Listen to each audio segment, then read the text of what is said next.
एक Greek war में लड़ने वाला सिपाही जो कि यूनाइटेड स्टेट्स में रहता था, जिनका नाम स्टेमेटिस मॉर्टिस था, उन्हें लंग कैंसर डायग्नोज हुआ। उनका काफ़ी ट्रीटमेंट भी हुआ, लेकिन उनकी बॉडी में कोई इम्प्रूवमेंट का साइन नहीं दिखाई दिया। डॉक्टर्स भी गिव अप कर चुके थे।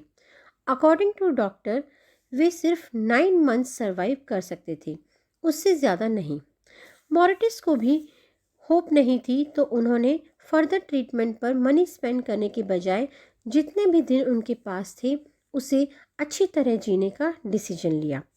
वे अपनी वाइफ के साथ इकारिया, जो कि एक ग्रीक आइलैंड है, वहाँ पर जाकर रहने लगी, जहाँ पर उनके पेरेंट्स भी रहते थे। उनके फ्रेंड्स भी उन्हें वहाँ देखकर बहुत खुश हुए। उन्होंने अपने फ्रेंड्स के साथ पार्टीज़ की, बुक्स रीड की, गेम्स खेले। उन्होंने चर्च भी जाना शुरू कर दिया। वे गार्डनिंग भी करते थे। वे सनबाथ भी लेने लगे।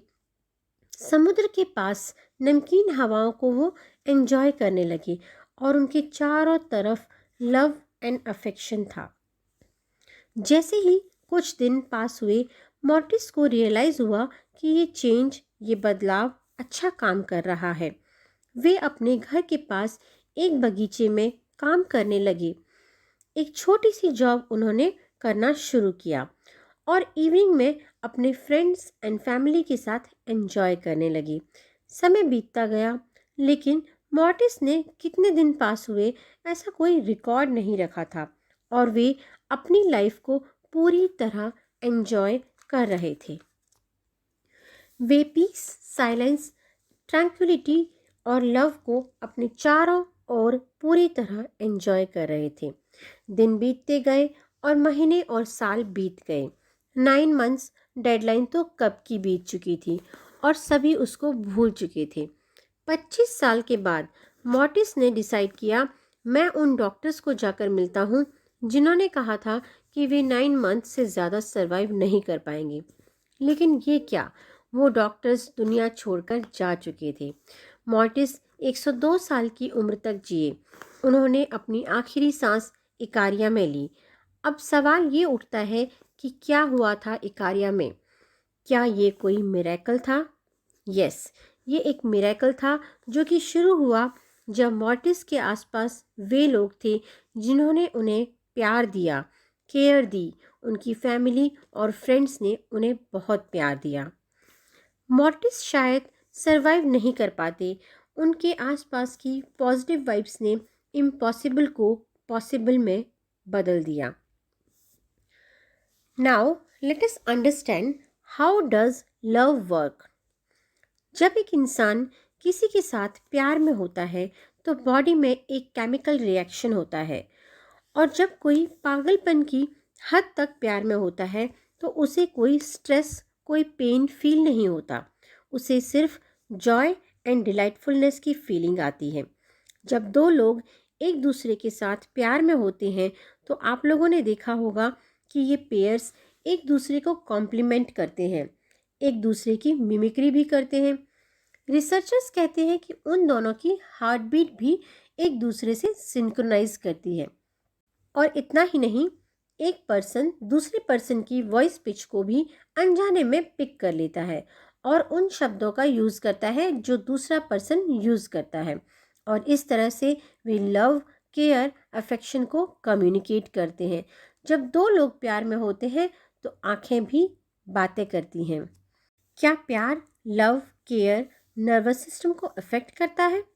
Yes, love boost the nerve growth factor, और इस तरह से लव हेल्प करता है नर्व फाइबर के रीजनरेशन में।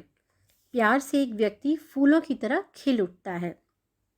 Love can be either conditional और अनकंडीशनल। अनकंडीशनल लव में इंसान सिर्फ देना जानता है, बिना किसी एक्सपेक्टेशंस के। Love is another form of attachment. आज के समय में किसी को नहीं पता कि कब वे लोग आपको छोड़कर चले जाएं जिनसे आप सबसे ज़्यादा प्यार करते हैं। और जब ऐसा कुछ होता है तो ये एक वॉइड यानी खालीपन क्रिएट कर देता है उस इंसान के अंदर, और वह व्यक्ति पेन में चला जाता है। तो क्या इसका मतलब यह है कि इंसान को प्यार को इग्नोर करना चाहिए? नहीं, इसके बजाय उसे अनकंडीशनल लव का प्रयास करना चाहिए। ऐसा करने से वह इंसान अपने आप को ऊपर उठा हुआ महसूस करता है और शांति और पीस का अनुभव करता है। Body will feel rejuvenated and energetic. The mitochondria of each cells acts in a positive manner. Mitochondria यानी कि the power house of the cell, यानी कि जो हमारी बॉडी में सेल्स हैं उन सेल को एनर्जी प्रोवाइड करता है माइटोकॉन्ड्रिया। माइटोकॉन्ड्रिया वो एनर्जी प्रोवाइड करता है जो हमारे सेल्स के सर्वाइवल एंड फंक्शनिंग के लिए नेसेसरी है। The final stage of love, that is the stage of attachment, is marked by the release of bonding hormone which is oxytocin. यानी कि ऑक्सीटोसिन वो हार्मोन है जो कि रिलीज होता है जब दो लोगों के बीच में बॉन्डिंग होती है, यानी कि दो लोगों के बीच में बॉन्डिंग को एस्टेब्लिश करता है। रिसर्चर्स ने बताया है कि जब एक वुमन लेबर रूम में होती है और जब वो अपने बच्चे को फीड कराती है तब ऑक्सीटोसिन रिलीज होता है, और ये oxytocin uterus related severe complication से बचाने में हेल्प करता है। ऑक्सीटोसिन, जिसे बाइंडर कहा गया है, ये कब अपीयर होता है? जब एक वुमन सेंस ऑफ सेफ्टी को फील करती है, जब वो अपने बच्चे को नरिश कर रही होती है, नर्चर कर रही होती है।